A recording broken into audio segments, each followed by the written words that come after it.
വിളിക്കട്ടെ പ്രമേ, കുഞ്ഞളി ഞാൻ ഫോൺ എടുത്തിട്ടില്ല. നിങ്ങൾ ഒന്ന് പോയി അന്വേഷിക്കും മനുഷ്യ. എവിടെന്ന് വെച്ചാ അന്വേഷിക്കേണ്ടത്?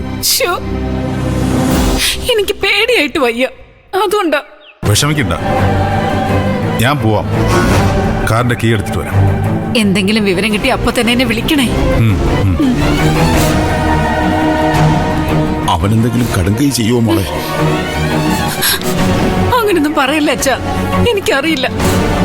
എല്ലാത്തിനും കാരണം അവൾ ഒറ്റ ഒരുത്തിയാ, ആ ദേവിക.